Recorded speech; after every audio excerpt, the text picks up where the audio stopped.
और बुलेटिन में सबसे पहले बड़ी खबर इस वक्त जालौन से आ रही है, जहां पर हिंदुस्तान पेट्रोलियम का एक टैंकर बेकाबू होकर पलट गया। NH-27 टोल प्लाजा के पास यह हादसा हुआ है। बताया ये जा रहा है कि मारुति वैन को बचाने के चक्कर में ये हादसा हुआ है। टैंकर की रफ्तार भी बहुत ज्यादा थी, जिसकी वजह से वो पलट गया जब ब्रेक लगाया ड्राइवर ने। लेकिन इसके बाद जो कुछ हुआ वो हैरान कर देने वाला था। टैंकर पलटने से टैंक से डीजल का रिसाव होने लगा और वहां पर ग्रामीणों की भीड़ जुट गई डीजल लूटने के लिए। तो होड़ मच गई लोगों में और हादसे की जानकारी जब पहुंची पुलिस को, तो पुलिस की टीम भी मौके पर पहुंची। डीजल टैंकर को पुलिस ने अपने कब्जे में लिया, लेकिन तब उससे पहले तक ग्रामीण बोतल, डिब्बे, कंटेनर जो उनके पास उस वक्त कंटेनर मौजूद था, उसमें वो डीजल भर के ले गए, बिना इस बात का ख्याल किए कि अगर यहाँ एक भी चिंगारी भड़कती या कुछ भी होता तो एक बड़ा हादसा हो सकता था। लेकिन लोगों को इस बात की परवाह नहीं, फिक्र नहीं। डीजल लूटते दिखे गांव वाले।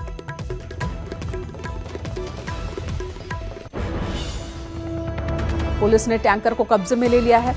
क्रेन की मदद से, इन तस्वीरों में भी आप देख सकते हैं, टैंकर को सीधा करने की कोशिश हुई, लेकिन एक तरफ पुलिस वाले अपना काम कर रहे थे तो दूसरी तरफ ग्रामीण डीजल लूटने में व्यस्त थे।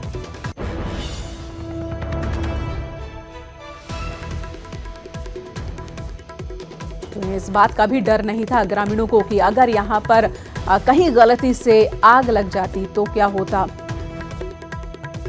फिलहाल सभी को डीजल चाहिए था मुफ्त में।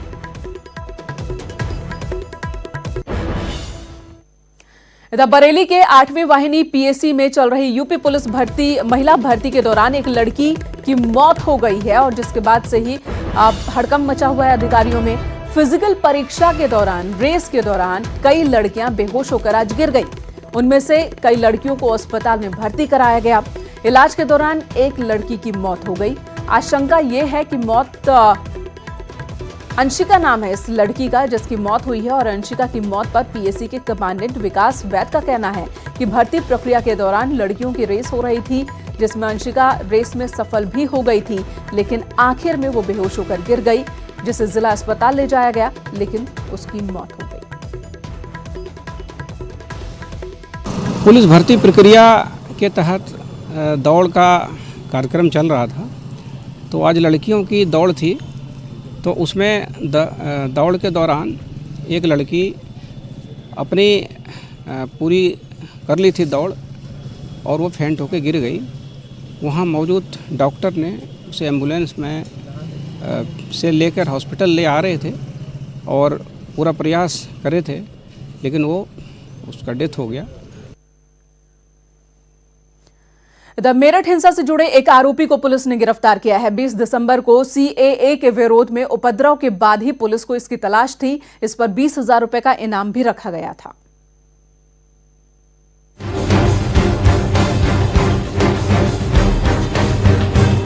पुलिस गिरफ्त में खड़े इस शख्स का नाम अनीस खलीफा है। इसका इतिहास, भूगोल सब बताएंगे, लेकिन अभी ये जान लीजिए कि इसकी गिरफ्तारी दंगा फैलाने के आरोप में हुई है। पुलिस की माने तो यही वो शख्स है जिसने 20 दिसंबर 2019 को मेरठ में दहशत फैलाई और पुलिस पर फायरिंग की। ये अनीस खलीफा थाना लिसाड़ी गेट में गिरफ्तार हुआ है, जिस पर 20,000 रुपए का इनाम था। फायरिंग करते हुए 20 दिसंबर 2019 की घटना में जब हिंसात्मक रूप अख्तियार कर ली थी, तो उसमें फायरिंग करते हुए इसका वीडियो वायरल हुआ था। 20 दिसंबर की हिंसा के बाद से ही पुलिस को अनीस खलीफा की तलाश थी। इस पर 20,000 रुपए का इनाम भी घोषित किया गया था। शुरुआती पूछताछ में अनीस ने कई चौंकाने वाले खुलासे किए हैं। पुलिस की माने तो 1987 में मेरठ में हुए दंगे में अनीस के भाई की मौत हो गई थी, जिसका बदला लेने के लिए इसने 20 दिसंबर को मेरठ में हिंसा फैलाई और भीड़ की आड़ में पुलिस पर फायरिंग की। अनीस के अलावा कई और दंगाई हैं जिनकी गिरफ्तारी होनी बाकी है। मेरठ पुलिस ने शहर की गलियों में इनके पोस्टर भी लगाए हैं। अगर आपने इन दंगाइयों को कहीं देखा है तो पुलिस को जरूर बताएं। देखने वाली बात होगी कि मेरठ में 20 दिसंबर को ही हिंसा के अन्य आरोपी कब तक पुलिस की गिरफ्त में आते हैं। कैमरा पर्सन अभिषेक शर्मा के साथ उमेश श्रीवास्तव, न्यूज़ 18 मेरठ। इधर आगरा मथुरा को 3 राज्यों से जोड़ने वाला न्यू दक्षिणी बाईपास कई जगहों पर धंस गया है। साल 2011 में केंद्र की तत्कालीन यूपीए सरकार ने इसका निर्माण कार्य शुरू कराया था, जो 2016 में पूरा हुआ, लेकिन इस ड्रीम प्रोजेक्ट को ग्रहण लग चुका है। 450 करोड़ की लागत वाली 32 किलोमीटर लंबी सड़क कई जगहों पर धंस गई है। अक्सर गाड़ियां हादसे का शिकार हो रही हैं।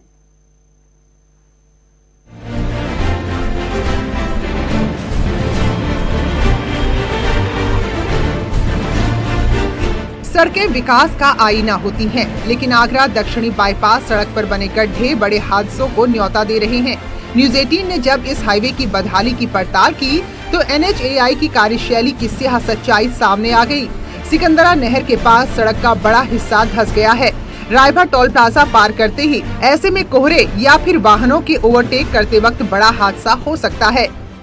आगरा मथुरा को सीधे ग्वालियर, जयपुर और मुंबई तक जोड़ने के लिए न्यू दक्षिणी बाईपास का निर्माण कराया गया था 450 करोड़ की लागत में, लेकिन इस बाईपास की हालत ऐसी हो गई है कि बाईपास जगह जगह धंस चुका है। करोड़ों रुपए पानी की तरह बहाए गए थे इसके निर्माण में, लेकिन हालत इतनी भयानक है कि हादसा बड़ा हो सकता है। वाहन चालकों का कहना है कि इन गड्ढों के चलते कई बार हादसे हो चुके हैं, लेकिन देखने वाला कोई नहीं। 3 किलोमीटर है यहाँ पे। अच्छा। और पीछे भी 1-2 जगह धसे हुए हैं, आगे टोल पे भी हैं, कई जगह धसे हुए हैं। ये तो बड़ा हादसा हो जाता होगा इससे। हाँ, कई बार हो गया है। अभी जो पीछे है 2 किलोमीटर पे लगता है एक्सीडेंट हुआ था, एक दूध वाला था वो एक्सपायर हो गया एक्सीडेंट में। कोई देखने वाला नहीं? नहीं, कोई नहीं देख रहा है। आते हैं मान की करेंगे, कई बार कंप्लेंट भी की है इन चीजों। इन गड्ढों ने हाईवे निर्माण में कांग्रेस के समय में हुए भ्रष्टाचार की पोल खोलकर रख दी है। इतना गोलमाल हुआ इसमें कि न्यू दक्षिणी बाईपास जगह जगह से धंस चुका है और बड़े से बड़ा हादसा यहाँ कभी भी हो सकता है। कैमरामैन बंटी के साथ हिमांशु त्रिपाठी, न्यूज़ 18 आगरा। अब तक आपने ओवरलोडिंग को लेकर ट्रक, बस, ट्रैक्टर, कार का चालान होते देखा होगा, लेकिन क्या आपने कभी जानवरों से चलने वाली गाड़ियों का चालान होते देखा या सुना है? अगर नहीं तो अब ऐसा होने वाला है। बागपत में ओवरलोडेड पशु गाड़ियों के चालान का नया नियम बना है, जिसके मुताबिक ऐसी गाड़ियों में लिमिट से ज्यादा वजन लोड करने वालों पर चालान किया जाएगा।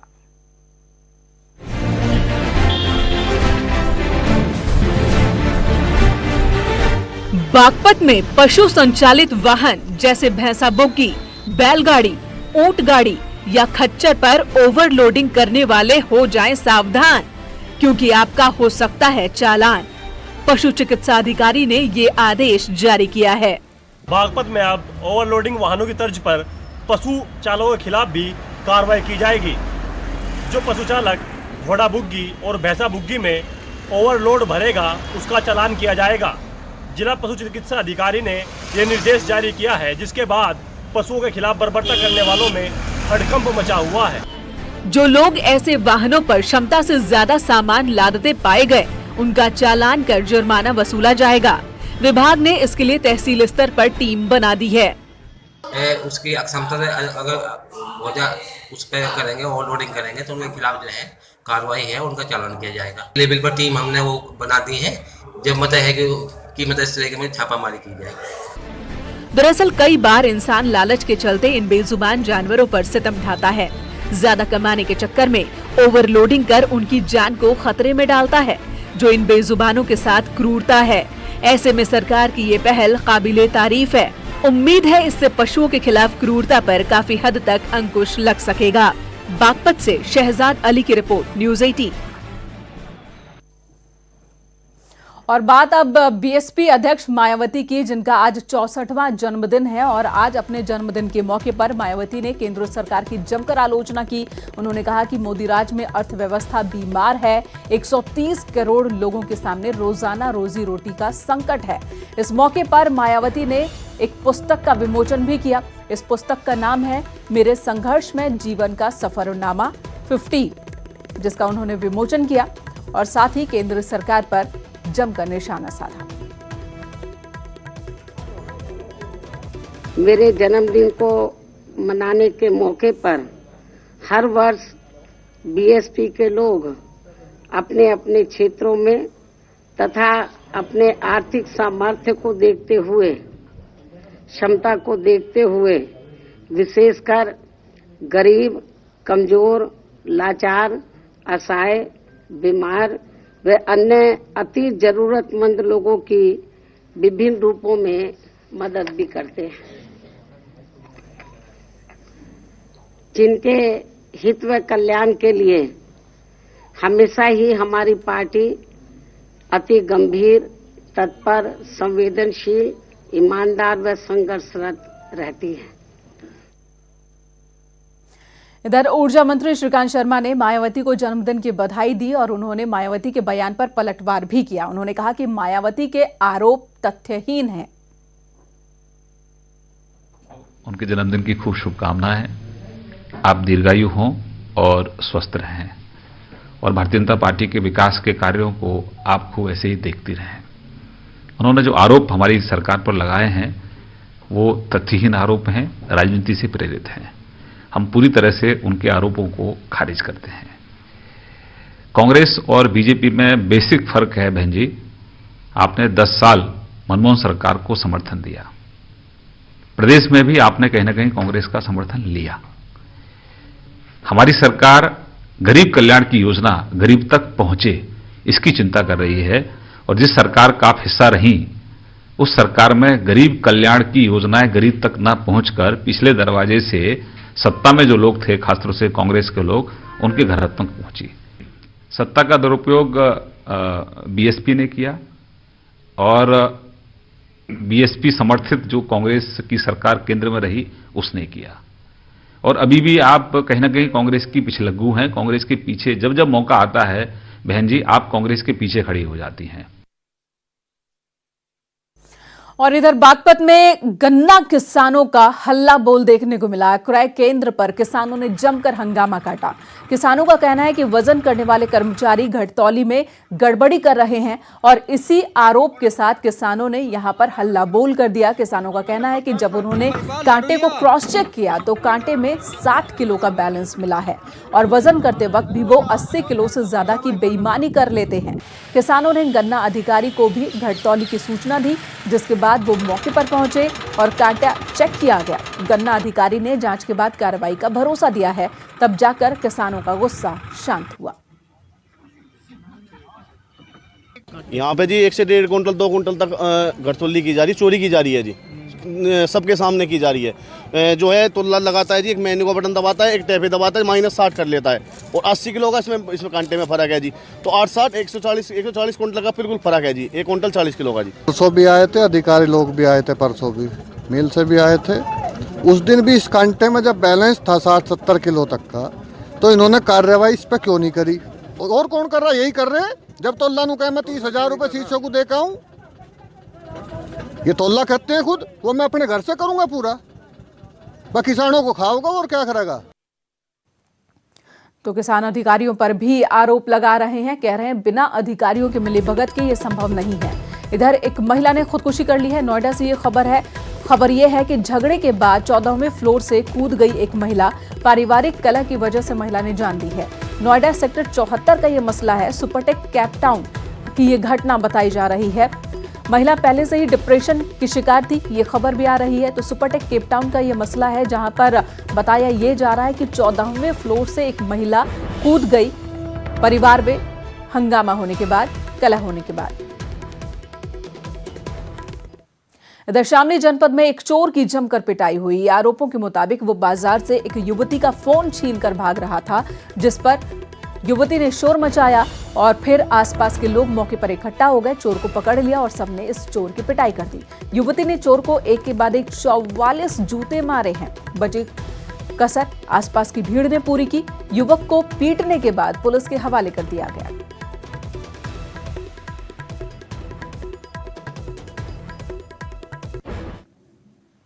एक ब्रेक के लिए रुकते हैं, तुरंत लौटेंगे। आप बने रहें हमारे साथ।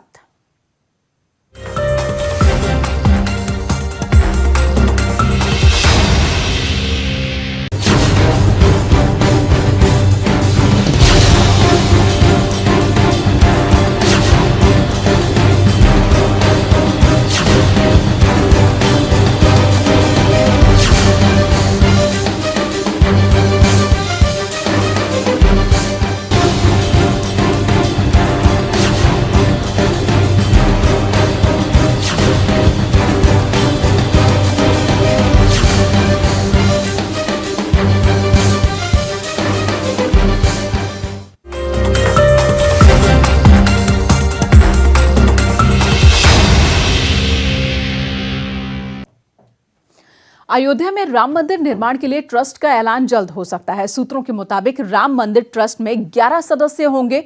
गृह मंत्रालय के जॉइंट सेक्रेटरी भी इसके सदस्य होंगे। अयोध्या के डीएम और निर्मोही अखाड़ा से एक सदस्य होगा। राम जन्मभूमि न्यास के महंत नृत्य गोपाल दास और वीएचपी के महामंत्री चंपत राय भी सदस्य हो सकते हैं। बाकी 6 सदस्यों के नाम पर केंद्र सरकार विचार कर रही है। बताया ये जा रहा है कि समाज के विभिन्न क्षेत्रों के कुछ प्रबुद्ध लोगों को भी इसमें जगह मिल सकती है। जानकारी के मुताबिक 25 मार्च से 2 अप्रैल के बीच मंदिर बनना शुरू हो जाएगा।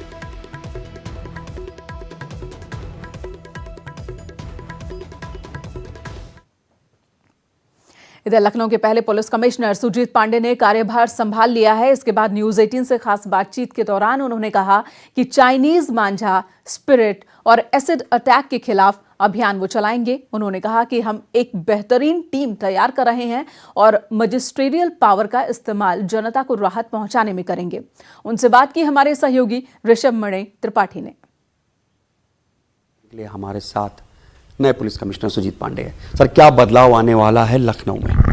पिछले 2.5-3 साल में बहुत अच्छा काम हुआ है, स्पेशली अगर आप पुलिसिंग को देखेंगे, बट इसमें और सुधार करना होगा। जैसा मैंने कहा कि will try to make a very professional police force है, अ स्मार्ट पुलिस जो बहुत डेडिकेटेड हो 24/7 लोगों के काम करने के लिए। सर, अब आपके पास अधिकारी भी बढ़ गए और अधिकार भी बढ़ गए, वो असर कहाँ दिखाई देगा? बहुत सारे सेक्टर्स हैं जहां दिखाई देगा। जैसे फॉर एग्जांपल अगर अवैध स्पिरिट की बिक्री है या मांझा की बिक्री है, चाइनीज मांझा, इन सब चीज़ों पे वी विल टेक केयर कि अगर ये गलत हो रहा है, इट हैज़ टू स्टॉप। ये थे लखनऊ के पहले पुलिस कमिश्नर सुजीत पांडे, जिन्होंने साफ किया कि मैजिस्ट्रियल पावर अब हमारे पास आ गई है। चाहे कहीं अवैध चाइनीज मांझा बिक रहा हो, स्पिरिट बिक रही हो या एसिड, अब पुलिस के पास अधिकार है, सख्त कार्रवाई होगी। कैमरामैन उपेंद्र के साथ ऋषभ मणि त्रिपाठी, न्यूज 18 लखनऊ। इधर इनकम टैक्स विभाग ने देश में कई जगहों पर कमला पसंद और राजश्री पान मसाला मालिकों के ठिकानों पर छापेमारी की है।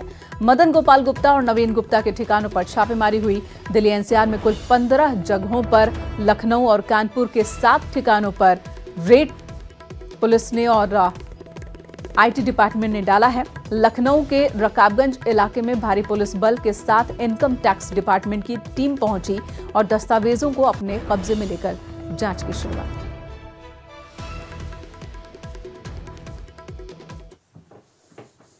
इधर हरदोई में टारगेट पूरा करने को लेकर स्वास्थ्य कर्मी की लापरवाही सामने आई है। आरोपों के मुताबिक यहां एक गर्भवती महिला का ऑपरेशन कर दिया गया। 23 दिसंबर को उसका ऑपरेशन हुआ था और जब महिला ने जांच कराई तो वो 2 महीने की गर्भवती थी। पीड़िता के पति ने मामले की शिकायत की है और सीएम हेल्पलाइन से शिकायत कर मुआवजा मांगा है। डॉक्टरों की बात कहें तो डॉक्टर जांच की बात कह रहे हैं, इस मामले को टालने की कोशिश कर रहे हैं। का कहना है कि मैं पहले से गर्भवती थी और हमारी नसबंदी कर दी गई। जबकि कोई भी केस हमारे यहाँ नसबंदी के लिए आता है तो उसकी तो हिस्ट्री ली जाती है, कोई उसकी महीना कब हुआ, फिर उसकी जांच की जाती है, पेशाब की जांच की जाती है। उसमें अगर प्रेगनेंसी होती है तो उसको नहीं करते हैं। जांच करावे तो कह रहे हैं नहीं कुछ, वो करवाए नसबंदी तो इसमें कोई दिक्कत नहीं। उसके बाद जब जांच भाई 15 दिन के बाद तो कहे लगे जाओ ऑपरेशन कराए जाओ। जब कोई भी बीमार पड़ता है हम तो अस्पताल जाते हैं, लेकिन जब अस्पताल में ऐसे हालात हों कि स्वस्थ आदमी भी मरीज बन जाए तो मरीज तीमारदार कहाँ जाए। टाइल्स लगाता मिस्त्री, देखिए इस वक्त ये तस्वीरें, सीमेंट बदरपुर की उड़ती धूल, ये तस्वीरें किसी मकान की नहीं बल्कि मथुरा के जिला अस्पताल की हैं। अस्पताल के अंदर मरीज हैं, आप देख सकते हैं, और मरीज भर्ती हैं और वहीं पर कंस्ट्रक्शन का काम भी चल रहा है। कई दिनों से यहां पर काम चल रहा है, जिसकी वजह से धूल, गंदगी, शोर शराबे के बीच मरीज यहां पर रहने को मजबूर हैं। उनका इलाज यहीं पर हो रहा है। तीमारदार और मरीज दोनों ही परेशान। इतनी बुरी स्थिति है कि जिला अस्पताल में जो वार्ड हैं उसमें टाइल से काटे जा रही हैं, उनसे प्रदूषण उड़ रहा है और मरीज वहीं भर्ती हैं। उनके लिए कोई भी इंतजाम नहीं, गंदगी के माल यहाँ लगे हुए हैं। कई बार यहाँ इनसे वार्ड वालों से मैंने भी कहा था कि भाई यहाँ गंदगी लगी और टाइल काटी जा रही हैं, इससे प्रदूषण उड़ रहा है। इधर बुंदेलखंड में अन्ना जानवरों का आतंक थमने का नाम नहीं ले रहा है। खास तौर से यूपी और एमपी से गुजरने वाले नेशनल हाईवे पर आवारा जानवरों का आतंक लगातार देखने को मिल रहा है। ये तस्वीरें झांसी की है। बीच सड़क सांडों की जमकर लड़ाई हुई। हरदोई की ये तस्वीर आप देखिए और इन तस्वीरों को देखकर आप अंदाजा लगा सकते हैं सांडों की लड़ाई की वजह से यहां पर गाड़ियों के आवाजाही पर भी असर पड़ा। कोई बड़ा हादसा भी हो सकता था। कई लोग इनके शिकार होने से बाल बाल बचे।